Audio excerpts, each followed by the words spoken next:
You're listening to Natural Resources University. In this podcast network, our hosts are university researchers and extension specialists, opening your gateway to the science of natural resource management.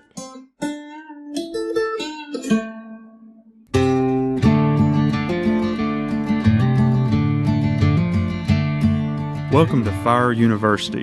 This is a podcast dedicated to fire ecology and management within the Natural Resource University podcast network. My name is Dr. Marcus Lashley. I'm a wildlife biologist, an assistant professor of disturbance ecology at the University of Florida, and a lifelong hunter that's passionate about wildlife conservation and management.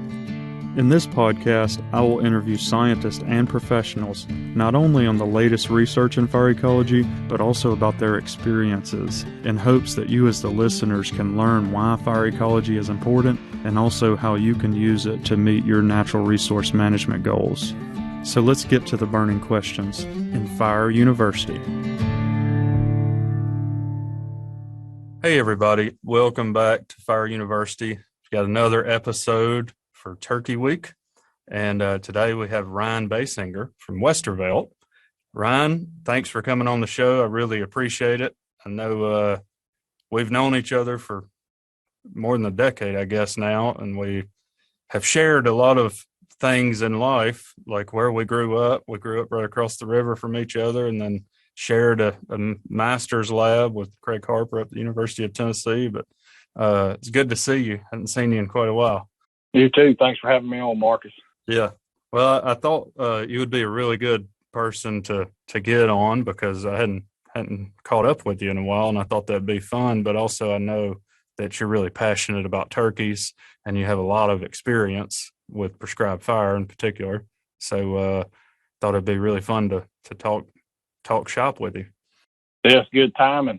Good timing. We kind of getting things cranked up. We got some youth seasons about to come in. In some surrounding states. I'm going to try to get my middle daughter, her first bird this year. She's fired up, and we've been burning some woods and kind of getting our dormant season burns in the best we can, working through some of this weather, this unstable weather we've had here recently. But we've had some pretty good burning weather in Alabama this year for the most part.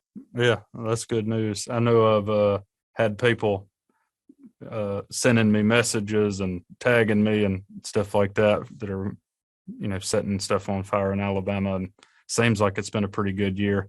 Been several days where there's a bunch of smoke plumes in there. Yeah, I walked outside my office yesterday and I could see 3 different burns going off in the distance. So it's kind of made me a little anxious to try to get my last few tracks burned, before we start losing some weather. It's going in full force right now for sure.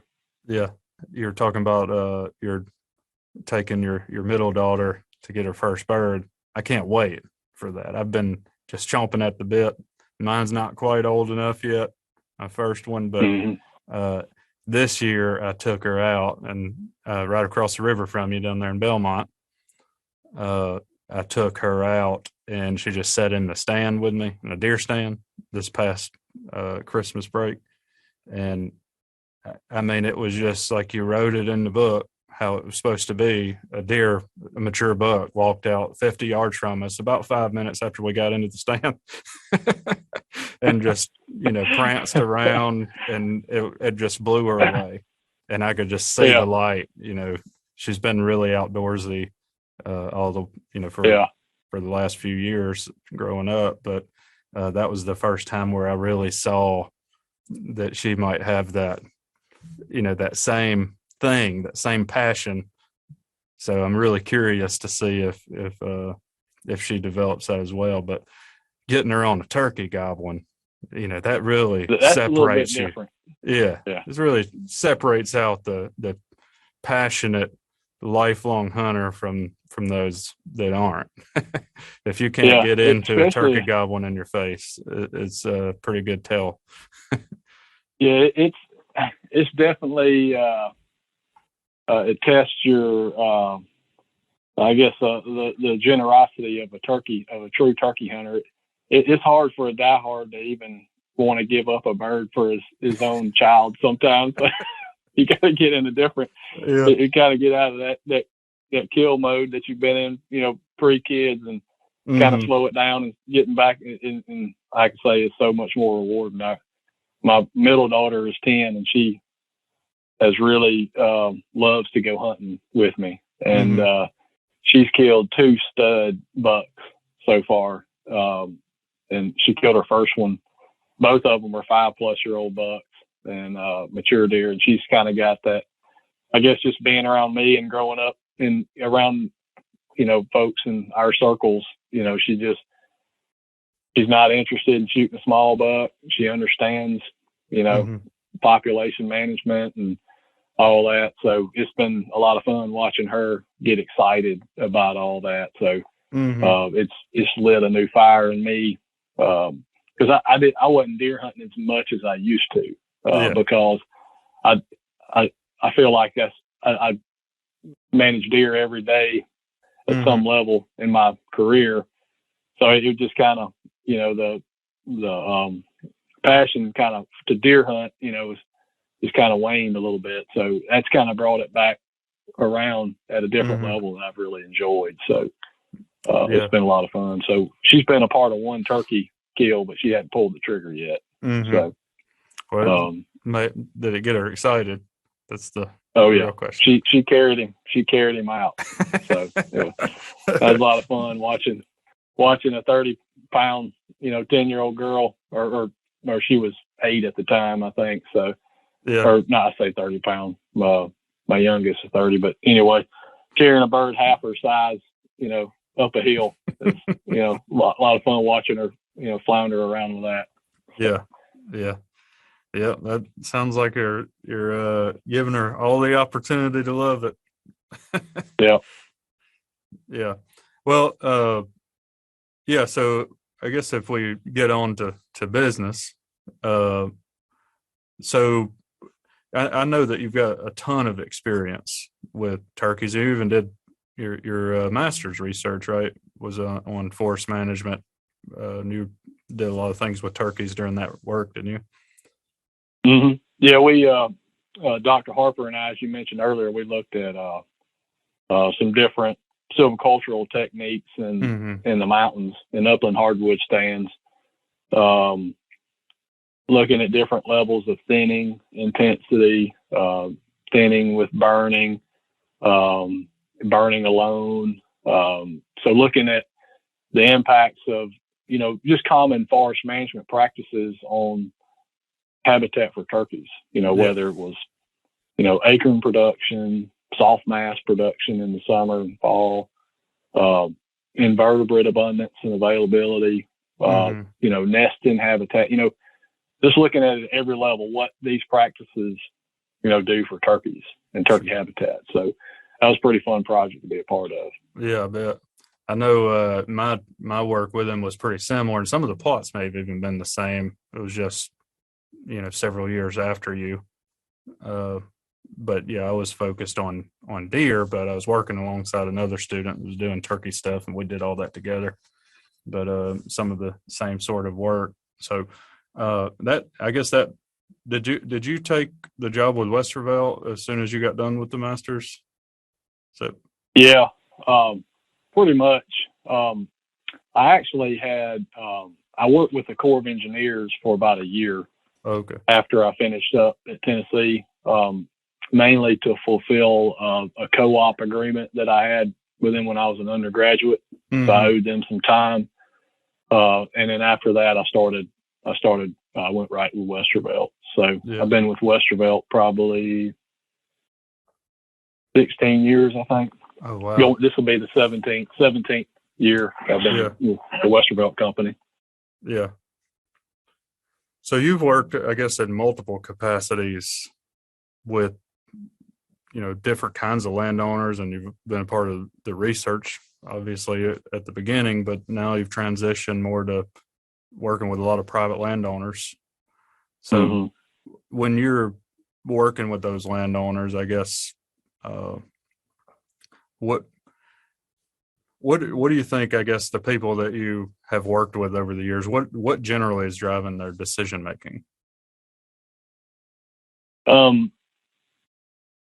Most of the landowners that I've worked with, they're their primary interest is to make their hunting better. Mm-hmm. I would say that's the kind of underlying objective for a lot of the landowners. They want to have a better overall recreational outdoor experience with whatever season happens to be in, whether it's a lot of it's been centered around deer management, and then turkeys and doves, waterfowl management opportunities, duck hunting, and so really a lot of these recreational landowners were, just trying to maximize their outdoor experience, mm-hmm. and taking advantage of the different seasons that we have, throughout the year to, I guess, widen that window of opportunity to enjoy their property. Mm-hmm. So, and then in between all those seasons, you've got all the management practices that are being implemented to try to facilitate that enjoyment of their property. Yeah, that's interesting. So, when we were talking before we went on the air, you said that a term, I think you said intensively managed properties. Is that what you said? Yeah, something like that. What do you mean, like when you're talking about these landowners, these recreational landowners, and you're saying they're intensively managing? Could you describe what that means, I guess? Yeah, a lot of them, Marcus, would, they would have either a wildlife biologist or a full-time property manager, caretaker, or staff, on the property. A lot of the properties are larger properties. I'd say, 1,000+ acres. So they're managed in a way, like I mentioned, 90% of them were really more focused on deer, trying to improve the deer population to level to promote, trophy buck harvest opportunities and what have you. So they would, it's really a year-round thing.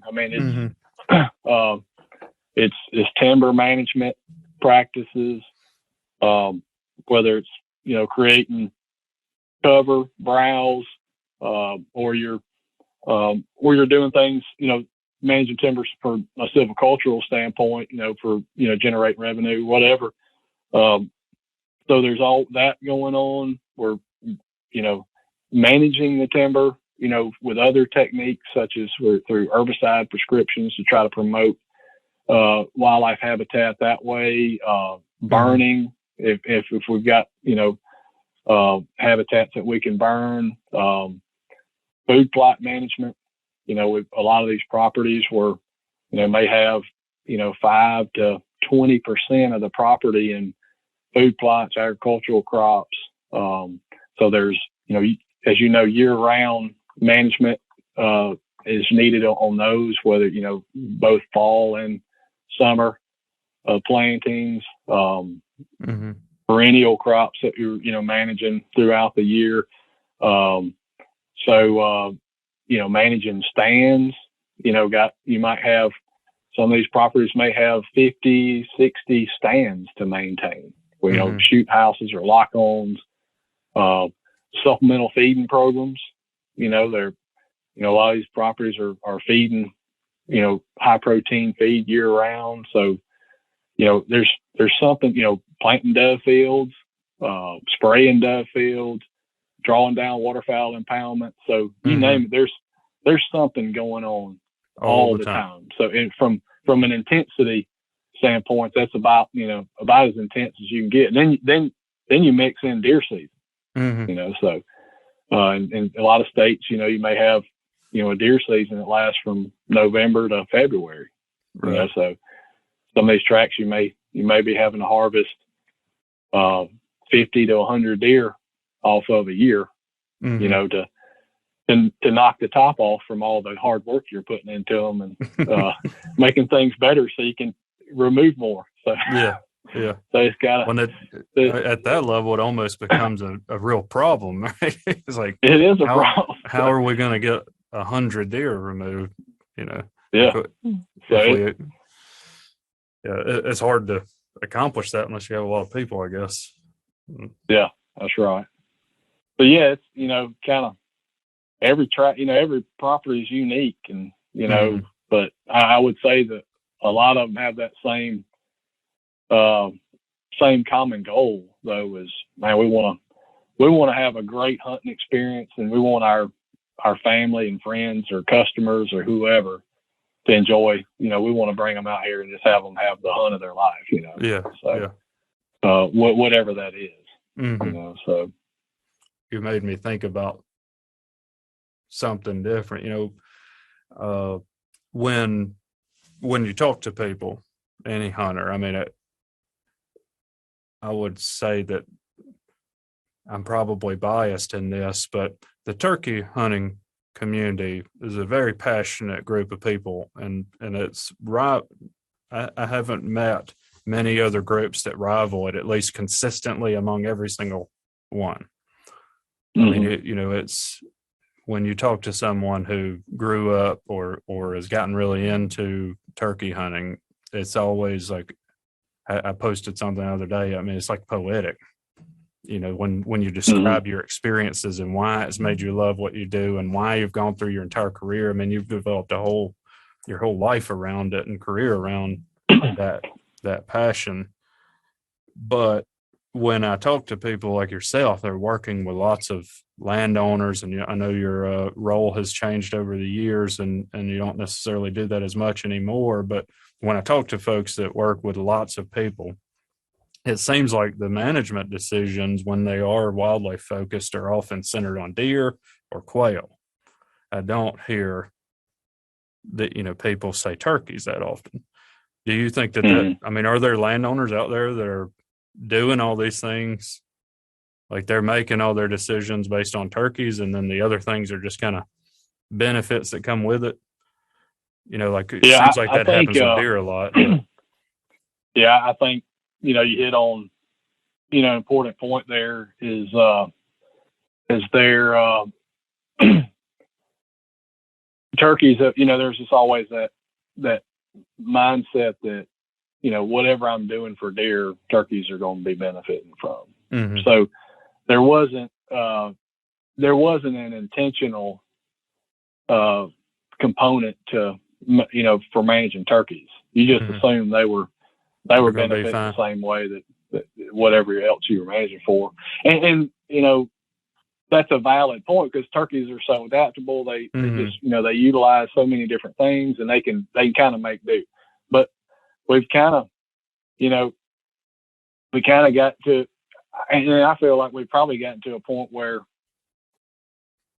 I don't want to say that we're, you know, deer hunters are kind of, maybe they're getting a little more complacent or whatever, but there seems to be a little more shift on the mindset a little bit when it comes to managing for turkeys. I think people are starting to see, okay, well, there's new things at play here that are impacting turkey populations that we didn't consider back in the day or whatever, and how are we going to address them? Because I think you start to see it when, you know, as turkey populations in many parts of the South or country kind of have been kind of going through some difficult, challenging times. That people were just not used to seeing that. Yeah. And so it kind of made people step back and say, hey, what's going on here? I'm not really doing anything different, but I don't see as many turkeys as I used to, or I don't hear as many turkeys gobbling as I used to. Right. So it kind of shifted the focus a little bit. And I've seen, just being in the hunting lease market and all that, a shift in demand for hunting land. That you see a lot more people leasing land for turkeys than you used to. You know, used to you might have, you know, a deer hunting club that had a turkey member, you know, that helped pay the bills and all that, and you know, and it was you know, a symbiotic relationship. But now you see somebody leasing a tract to turkey hunt and they find them a deer hunting member, so it's kind of a lot. It's the roles have kind of reversed, and that's what we've been doing all along, Ron. So, people are catching on, man. It's not fun, So finding good places to turkey hunt, or it's not like it used to be. Man, it's a tough market out there now. So, but yeah, I think I'm finding more and more. I'd say in the last 5 years, of more landowners are trying to do things specifically for turkeys. Yeah. Than I've noticed before that. Well, maybe I'll get your opinion on it. You're talking about how wildly adaptable turkeys are. Well, I mean, deer are just as or more adaptable. Mm-hmm. And if people focused on doing things for turkeys, are they going to just get the deer? Like, is that just going to take care of itself as well? I mean, what are they going to lose from that? Yeah, I would say, depending on, the management, as far or the level of tolerance in terms of where you could achieve what you could achieve with your deer herd. I wouldn't really think that you would have much difference if you flip flop those that mindset. The only thing I would say is that you might have differently is say you have say you live in an area that's pine dominated, and a lot of your management and your neighbors' management is related to managing pine plantations or natural pine stands or whatever. So your primary management regime is going to be herbicides and burning for the most part, and strip disking or lanes and all that kind of stuff. Mm-hmm. Try to keep that connectivity, and sure. So if I'm managing if I'm really trying to focus on turkeys, I'm going to be burning more frequently. My fire return there was going to be a little more frequent than if I'm trying to focus more on deer. So you may give up a little bit of that, 3-4 year old rough that would be good for deer, right. Better for deer than that 1 or 2 year old burn stand. You know what I mean? Mm-hmm. So it's just that may be something. Yeah, the cover aspect that you're getting out of it. Yeah. So, but if if you think about turkeys, and what you would gain from that, I mean, what are you gaining? I guess if you just make that simple switch, we have two species that are relatively general, at least relative, like quail or something. But you have what seems like a subtle change in mindset, but it could make a big difference, I guess. And that's what I'm asking you directly is how would that make a difference for the turkey? Like if you actually, like what you just said, you go to more frequent burning, and that maybe reduces some of the cover for deer, but what do you gain from the turkeys aspect? Yeah, I think, depending on, it's kind of a broad, trying to paint it with a broad brush, but in general, I think what you're gaining from a turkey perspective is that more open structure. Mm-hmm. And depending on where you are in the country, whether that's your limiting factor or not. So sure. I'm just kind of speaking from just say my area, for example. Right. Well, that's what I'm asking you about. So I know you can't you can't say something that applies to every situation everywhere. Yeah. So just to give you an example, in my area that's, heavily managed, intensively managed for pine plantations. Mm-hmm. So, short rotation pine plantations, if I might add. So what is a short rotation, just real quick? So you may 25 years. Okay. So you may have one thinning in there. Mm-hmm. So, and so you may, have an opportunity to burn a couple of times, and then you're starting over. So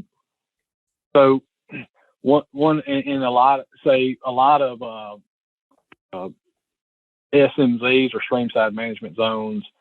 A lot of those have been, a lot of these areas have had maybe 3, 4 rotations, 5 rotations, depending on how far back you want to go. Yeah. And those SMZs have been trimmed up. And so there's not a lot of open connectivity, Mm-hmm. so you got, everything's so fast now. And so you just got a lot of thick woods. Yeah. And so, so one thing that we lack is just that open structure where turkeys can see, can move around, it can have that connectivity to other habitats that they can utilize. And we just lost a lot of that in some of these areas. And SMZs have gotten thinner and thicker. All that sunlight's hitting just gets real thick with brambles and brush, and which is awesome for deer. But yeah, that's right. So having more open structure, more frequent fire return intervals, maybe managing a little bit longer rotation, where you can go in and implement some more fire and keep that open structure, and you're in the stands more disturbance wise. You're putting in more fire breaks. You're creating more forb communities and grass communities in those fire breaks, and just adding more over time and planting fire breaks and perennial clover, whatever. You just got all these other little pieces to create these little small openings in a patchwork across the property. If you're burning more, you're in there more, you're doing stuff. So and turkeys can see predators better. So it's it's just, I think that's what turkeys gain more from that approach. Yeah, that makes sense. So, given your experience, and you're talking about the short rotation pines, I get asked about this kind of stuff a lot, and I kind of wanted to take some of the things that I get asked a lot and just let you tell us about it, because you have so much experience doing stuff like this, especially related to turkeys. So in a short rotation pine scenario where you got this 25-year rotation, I guess starting with planting, what are turkeys using it for, and when would they stop using it? In terms of, if we just planted the trees, now go what in that stand? How does that? Yeah. Well, how long turkeys will use that clear cut that's now a new plantation is going to depend on maybe what your site prep practices were in terms of competition control. So some of those factors would play into it, and also maybe what species you planted, or if you've got improved genetics. How long is it going to be before it gets to a stage to where turkeys use it less? Yeah. So generally, maybe about 2 to 3 years is when they'll kind of stop. They just won't use it as much. Kind of like the stand burn stand, because like a similar trait. It just kind of gets too thick. Yeah, that's right. That's when you want to put that fire back in there, right? Yeah. But you're not going to do that in a young 4-year-old loblolly plantation, or something. So and like we was talking about planting longleaf, the species that we're managing is going to impact that window of availability early on. But like, say for example, we'll just stick with loblolly. And so after a couple, say you have a intensive site prep treatment, so it's going to kind of keep that competition at bay for another maybe year. But then you're planting the pines are getting all the nutrients instead of your competition.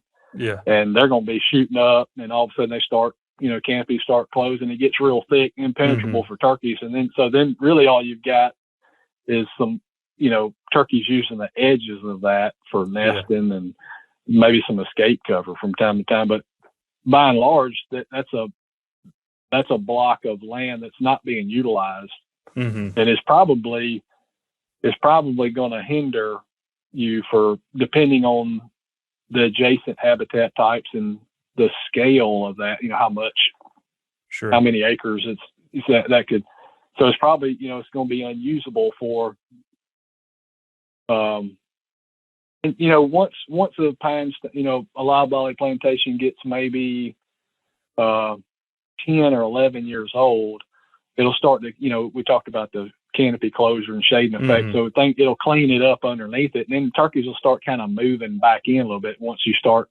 particularly in the winter time when everything loses its leaves and all that. So, it opens up in there. So after about, 11 or 12 years, depending on the site quality and productivity, it'll open back up. Turkeys start using it a little bit more. So, and they kind of like those things, just kind of that, what I call the pre-thinning stage, right before you get ready to thin it, So it's kind of, so you got that visibility that you were talking about. I mean, what are they using it for? Is it like, are they just loafing around in there? Are they foraging in there, or what? There's not a whole lot in there for turkeys, at that stage. I think it's just, in terms of food, you mean? Or? Yeah, in terms of food, it's mostly, pine needles on the forest floors, and you got a few, might have some beauty berry or, something that's dropped some berries or something. But in terms of total food availability, it's pretty low, just not getting any sunlight in there. So pines have kind of choked everything out. So you just got some open structure in there where they can just kind of loaf, like you said. Yeah. Okay. So, but they're still the trees are too small for them to roost in or anything like that either. Yeah. So, okay. Well, so we're 10, 12 years after you've planted the 1-year-old seedlings. And then, so you've lost about 10 years. Yeah. Right of really little benefit, in terms of, turkey usable space in there. So. Okay. So then you would, I guess, sort of have that window where they're using it, and then you would go to the first thin. And really, you can start, even before you thin it, you can start running some really low intensity fire through there. In an unthinned plantation. So it's, like I said, it's just going to open it up a little bit more and clean it up a little bit before you thin it. But it may impact, some natural openings in there, or edges where it can get a little sunlight, or a road goes through the middle of it. So you get a little bit of, so you could start slowly improving it before you thin it. You're saying low intensity. That's just because I guess the pines. What size are they at that point? Yeah, so you wouldn't want to get a really hot fire in there because you could get some ground scorch and mortality and all that. So you'd want just let a little slow backing fire, let it creep through there at night, or whatever. You're just talking about flame heights less than a foot. Just let it kind of creep through there. And then you thin it, like you're getting to, and maybe, depending on the site quality, may thin it at, 13, 14, 15 years old. And then that creates, obviously we've got something different. We've got that sunlight coming in and creating a lot of space in the canopy, and kind of taking out some of those trees and sold them. And, now we're starting to get things kind of moving a little more quickly in terms of how they can impact turkey populations once we thin it. So okay. So then, basically, what you're saying, when you get to that thinning, you're releasing sunlight. That was the limiting resource, limiting the response to fire. So you'll get a big vegetation response to the fire in that case. That's right. So you get, depending on the time of year you thin it, it's going to kind of influence what species are responding. When you get that ground disturbance from the logging equipment, and the influx of sunlight. So then you kind of, unless you have past history with those areas, or you kind of you're in a wait and see mode to see kind of how it's going to respond in terms of the species composition and structure, and see what comes back. Yeah. So, and then you kind of assess that and go from there. What you need to do, try to manipulate that. So basically, after that thin so at you said 15 years. We'll just say to make it easy, 15 years you thin. Then you're thinking if you're managing for turkeys, maybe returning fire to that stand from every other year or every 3 years or something like that. Yeah. Mm-hmm. All the way, I guess, for the next decade for your 20, till you're at 25. Yeah. Or I would say at least, if that's going to be your rotation length, if it's 25 years old roughly. So yeah, you're looking at being able to burn it. If you stick to the plan, every 2 to 3 years, you might get, 4 or 5 fires in there. Mm-hmm. So that would be ideal. But I obviously, you may have to wait a year or two after you thin to accumulate enough fuel, after that ground disturbance. So you may be losing a little bit of time there. So, so you probably reasonably expect to get 3 or 4 fires in there anyway. Yeah. So okay, I think that's a good timeline. So now I want to think about it when you change your objectives a little bit, because I get asked about this all the time. There are a lot of people that have they're inheriting or they're buying land that already has a young pine plantation that's just been planted, and they really just don't care about the trees. Like it's just they want it to be space for turkeys.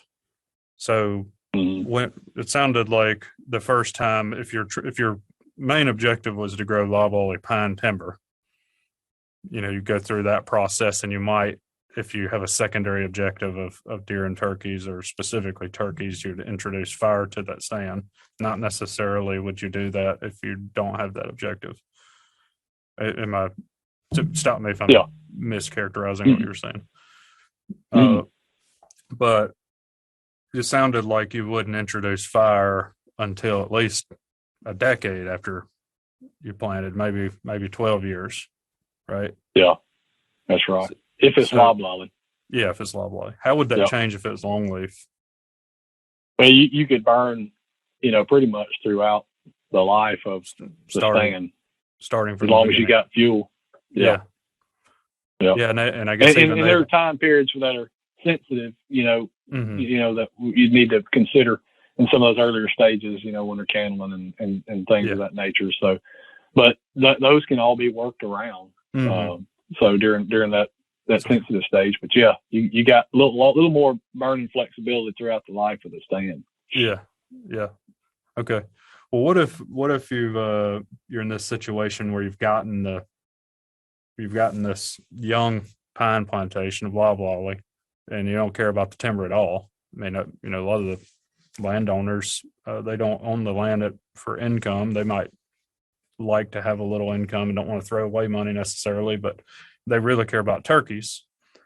How could you change the way that you're managing that stand in terms of the fire use in particular to increase, from the 15 of the 25 that you just talked about?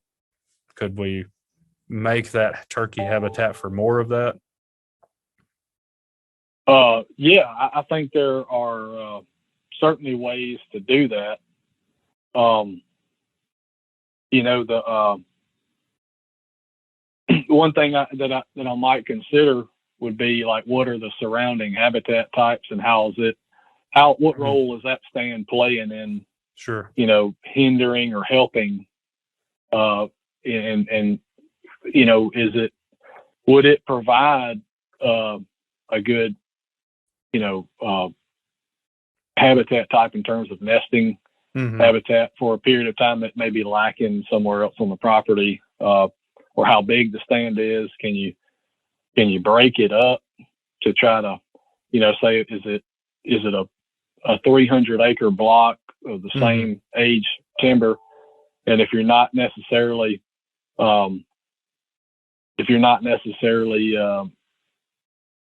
interested in intensively managing the timber, maximizing revenue from it, maybe as soon as some of the stand reaches pulpwood size, instead of thinning it or whatever, maybe you go in and clear cut section of it, and go ahead and try to start staggering the rotation through that stand and try to diversify in that stand.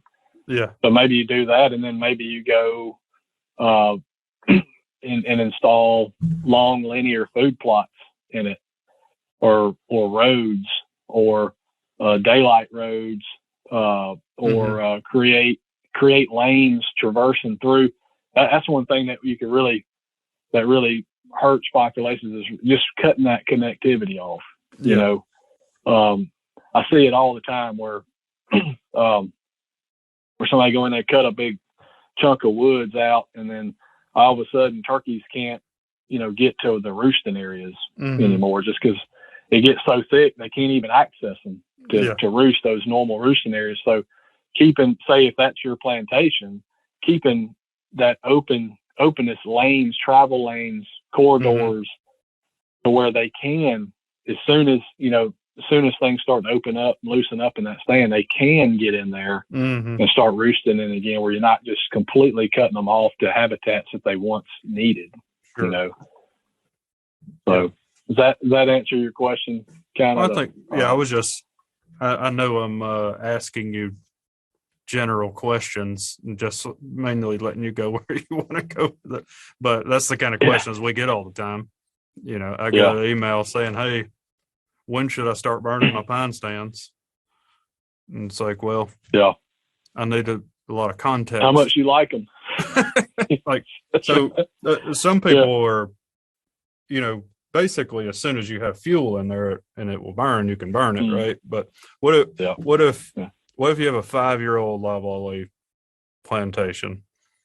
You don't care about those pines and you can't cut them, and then you introduce fire to that stand. What would you maybe expect? you like fields better the next year? So. So is that what you're going to have? You like the pines? So no, some of them will survive. You'll just have kind of a mosaic. Some of them will survive, and then you'll have just a patchwork of openings throughout that stand, and so you would kind of almost be creating a more natural, stand and look. That if you just let it eat and do what it's going to do, and do it again in 2 or 3 years, So, and do half of it one year and half the next year. That way, just kind of let it go and let Mother Nature run its course through there, and let natural succession kind of help guide that process. If there are species that are responding that you like, so we're getting what we want and not getting a bunch of junk species that aren't doing us a lot of good.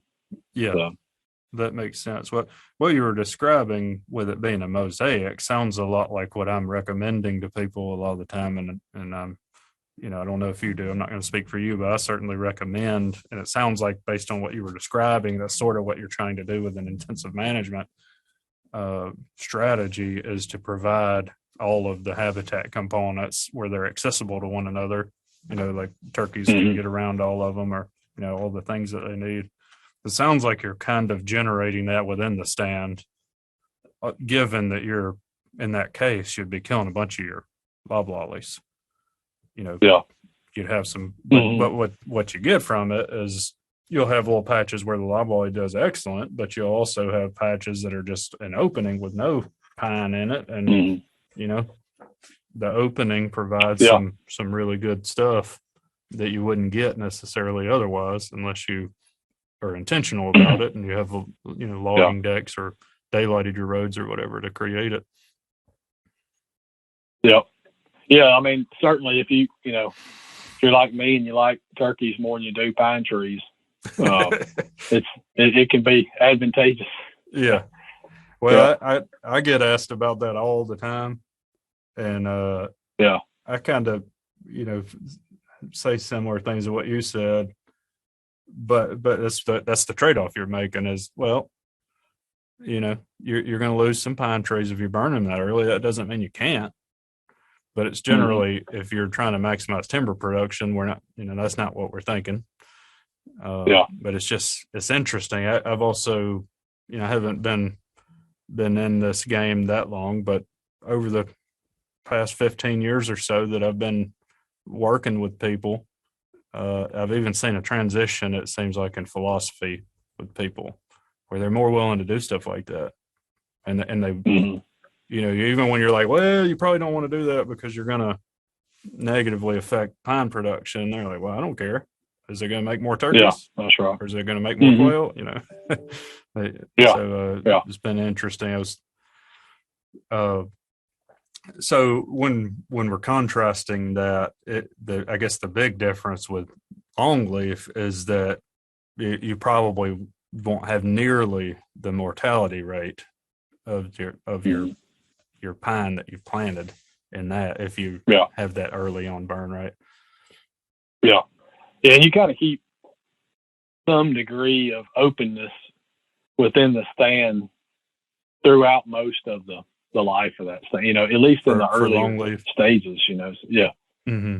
So yeah, that's the biggest thing, you know, the biggest difference between those two species. So just having some flexibility to do that and being able to have a little bit different habitat structure early on. Mm-hmm. Yeah, that's really interesting.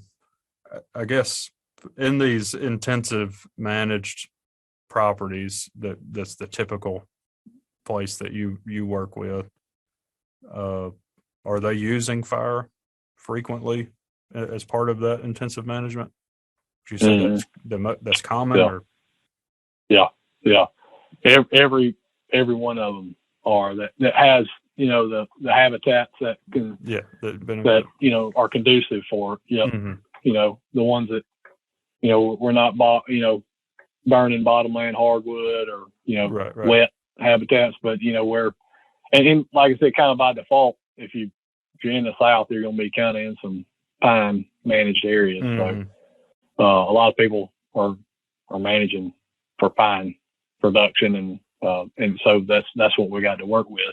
Yeah. So yeah, the vast majority of them are burning now, seeing the value of it, and how important it is for turkeys. You know, that's something that there's a window there where people just kind of got lazy with it, I think, and there wasn't an emphasis on burning, and I think maybe the last 10 years it's really kind of starting to pick up, and so hopefully we'll kind of carry that momentum. There's just, you know, there's so many factors that people have to deal with these days. Sure. Burning wise, you know, it's just with the liability and smoke management issues that you run into, and it's really hard to do for a lot of folks. And some agencies just won't allow it, you know, for those reasons. And so you just don't have that, you know, that chain reaction, you know, that where everybody's kind of, you know, working for the same objective, you know. But like I said, I'm encouraged that it's picked up so much like it has the last, you know, at least probably for sure the last 5 years. Yeah. So definitely. It's been good. Saying the same thing. And more so down where you are, you know, there's a lot more going on there than where I'm at now. But yeah, the small recreational landowner is burning a lot more now, for sure. Yeah, that's good news.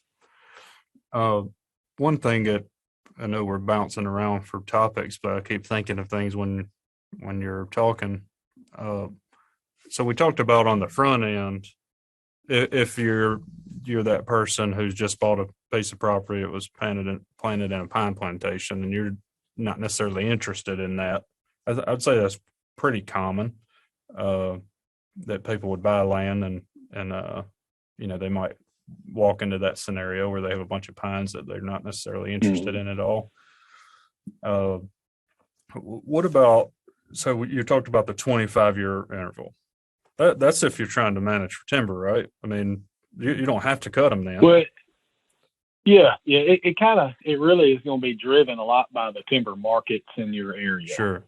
So if you've got paper mills all around you, you know, if you're trying to, you know, maximize your return on that, you're going to be, you know, growing pulpwood, you know, so, and you're going to be trying to get a new rotation as quick as you can to get as many in as you can while we're still here, you know. Yeah. So if you've got salt, you know, some places have a really strong saw timber market or chipping saw.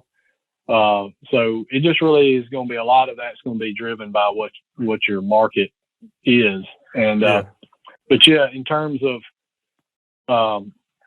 man, I like it's not much prettier than a well-managed, 35, 40, 45-year-old plantation. Mm-hmm. That's, just been thinned 2 or 3 times. And, basal areas, around 40, 50, right in that range. And it gets burned every 2 or 3 years, man. That's a lot of good in that right there. So, I personally don't see that very often, outside of the quail world, where people are intensively managing for quail. But that's kind of where I was trying to get you to talk about. If we have that typical 25-year-old loblolly plantation model, or a 25-year rotation, excuse me, but we don't care about cutting the timber ever in perpetuity, other than to produce habitat for turkeys. So what does that look like? I guess you'd have your initial thin, and then maybe you're thinning again at 23 to 25, or somewhere, give or take a few years. And then maybe how often would you be thinning? And can you basically, with the recurring thinning and fire, keep that in good, high quality turkey habitat in perpetuity then? Well, it sort of depends, if you've got, in terms of the thinning intensity and frequency of thinning, if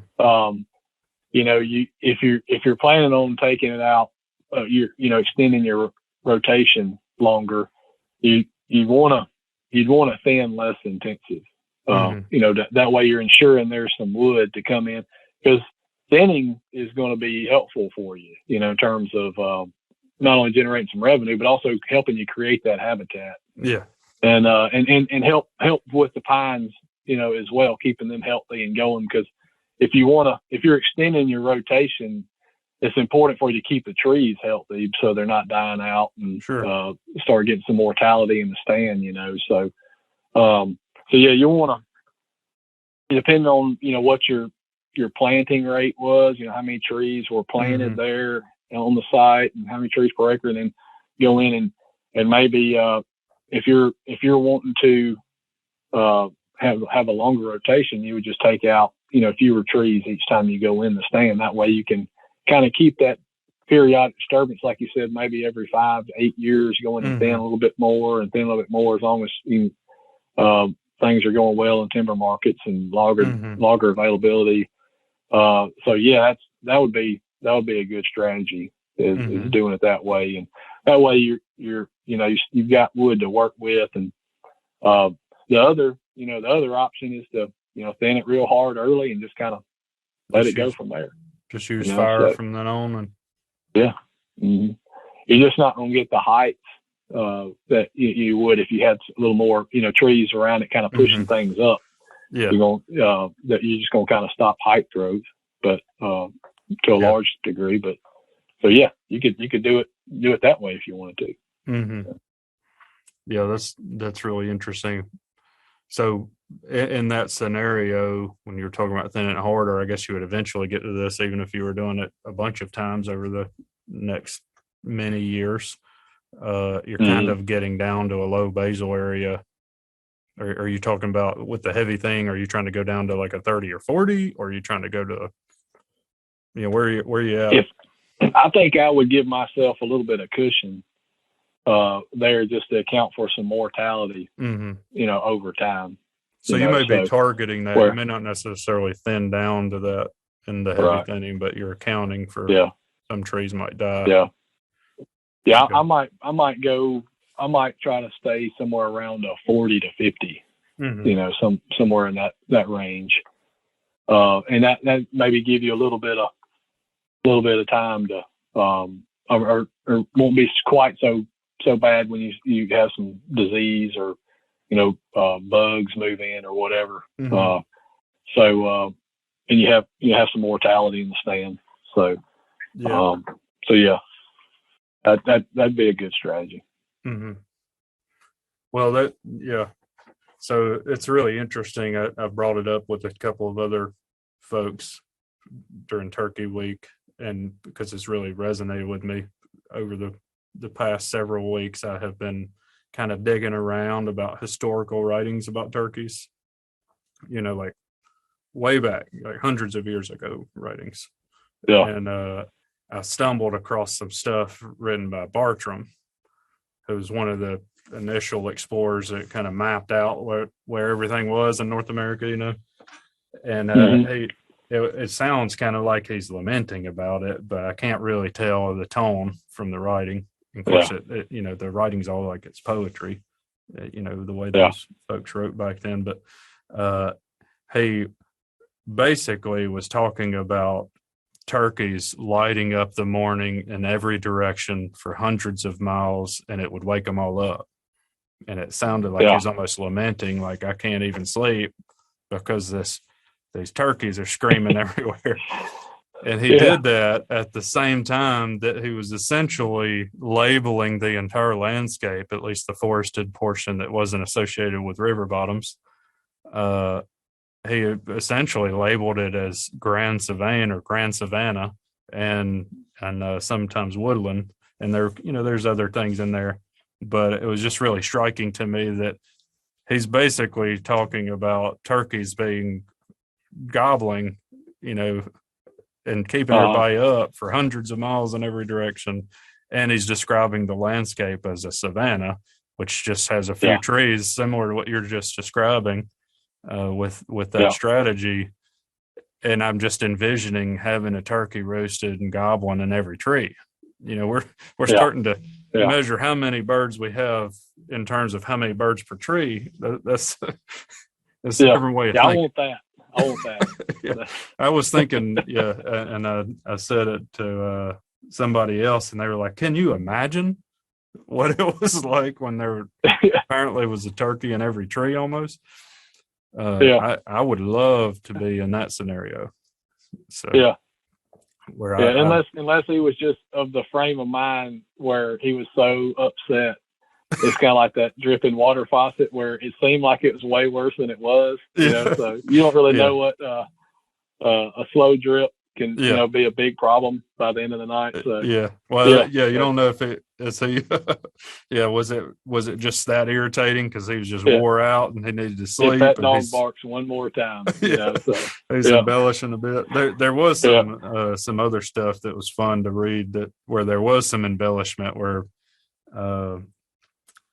I can't remember who was writing. I'm posting the stuff online. I have the actual authors that wrote it, and I can't remember who wrote what. But one of them was talking about how the size of the turkey it's like a foot taller than they actually are, and they were saying that it was common for them to be 35 to 40 pounds, and like all this stuff. Sounds like a turkey hunter, Marcus. Yeah. He was definitely a big time turkey hunter, embellishing a little bit, and it was kind of funny because a couple of other writers were like, "Yeah, he was saying that, but that's actually bigger than it." It may have been Audubon, from the really the Audubon. I think it was him that actually described the first one, and he was saying that they were way bigger. But I found a picture too of where one of the original drawings plates, that they were describing the turkey with. So it was like a picture of the turkey. Yeah. And it had 3 beards, It's like, that was just normal. All of them had 3 beards, I guess. So maybe they did. Hell, I don't know. That's right. So it's been really fun, but it's also interesting talking to folks like yourself and thinking through these strategies and what historically, there apparently back then there were turkeys in every tree, and that's what the whole landscape looked like, according to the same person who wrote that, what he drew on his map, which is, pretty incredible to think about. Now we're talking about trying to mimic essentially that with some of these practices if you're really trying to focus on turkeys. Yeah. Well, there's so many other things in play now that weren't in play when Bartram was coming through, or even 20 or 30 years ago. When turkey populations were seemingly at their highest, and in the heyday, in the 90s, and early 2000, and late 80s. And so, yeah, it's, there's so many things that we have to deal with now, whether it's landscape changes or land use practices or predators, regulations, hunting regulations. So many things now have just muddied the water and made it really hard to kind of tease out, okay, what's having the most impact on them, and how can I adjust my management practices to, account for that. So I think that's a great point. What is missing? That's not always the same thing everywhere. And how can you address it? Yeah. And what's missing might be, if you're a really big landowner, maybe it's all on your property, but it's more likely a multi-property thing that you need to look at. Yeah. And that's what, to me, probably more than deer and others, but the way turkeys, you really got to get outside your property, and see what's going on. And factor that in, because it's, their home ranges are so much larger, and when you take out, buck excursions anyway, but there's so many other factors related to turkeys and land use practices that can really help you or hurt you, that are out of your control. It's a little bit different taking a deer population that, on your property, depending on the size, and really kind of doing some things, and then, what turkeys is different. Yeah. It's influence at much larger scale, most of the time larger than the scale that you have influence over. Yeah, that's right. Yeah. So, yeah, that's a good point. Well, I think that was a great discussion, and I always like to kind of close with, do you have any take-home messages or something that you think folks ought to know if they're interested in turkeys and managing turkeys, or, fire or whatever? Yeah.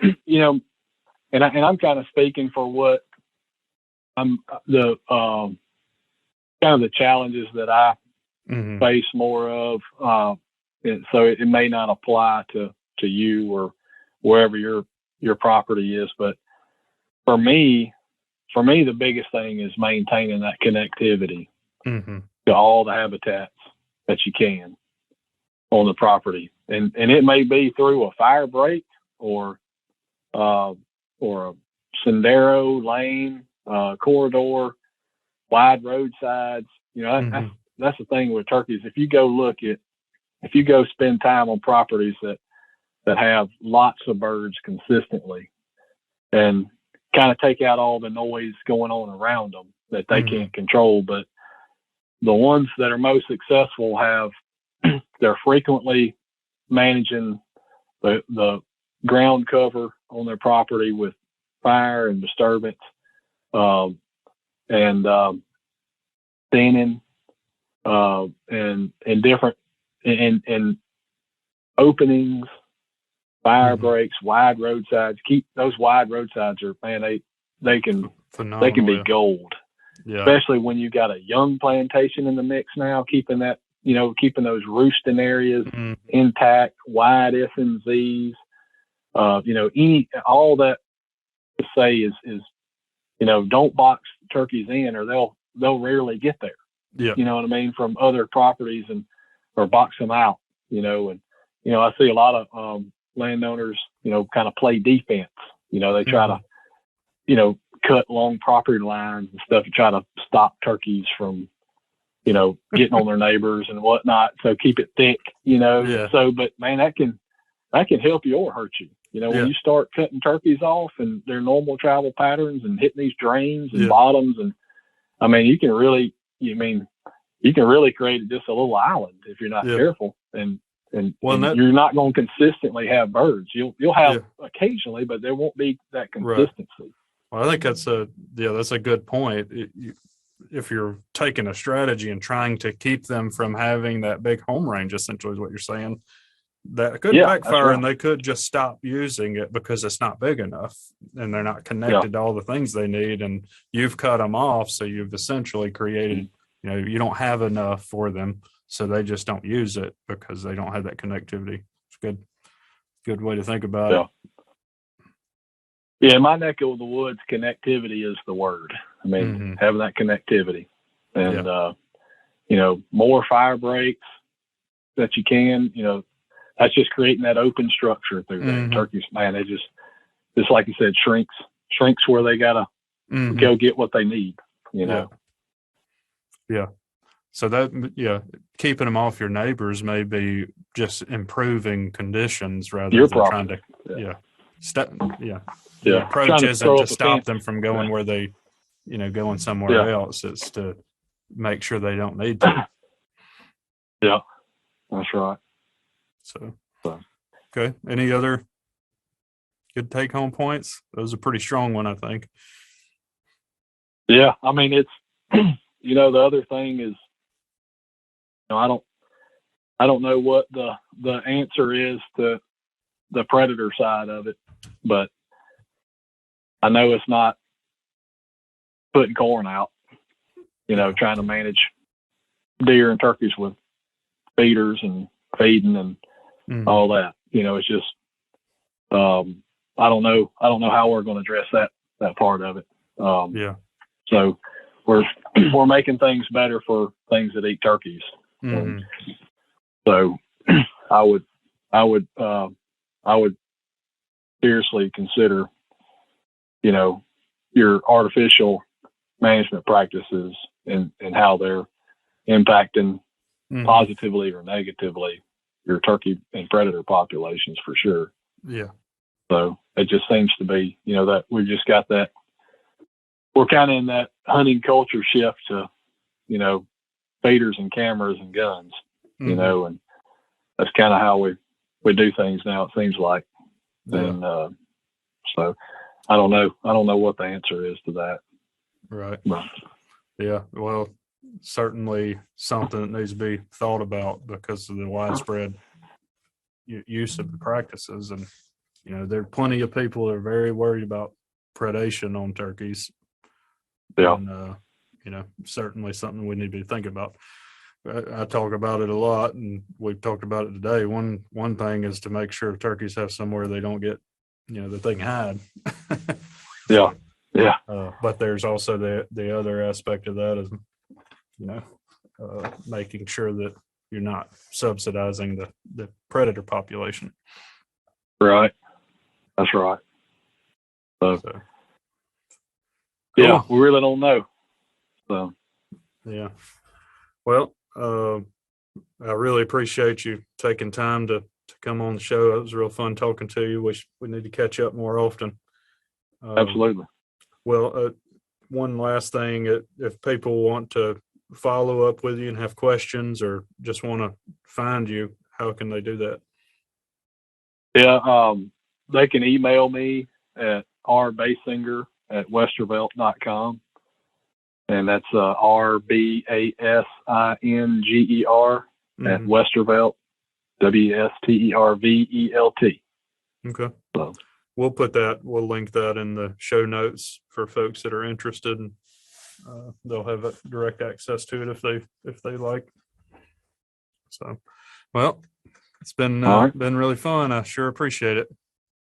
Yeah, man, I enjoyed it, Marcus. I appreciate you reaching out. Yeah, thanks. Thanks, everybody, for listening in. We really appreciate it. Fire University is part of the Natural Resource University podcast network, funded by the Renewable Resources Extension Act. If you like what you heard today in this episode, please follow us on all the social media platforms at UF Deer Lab.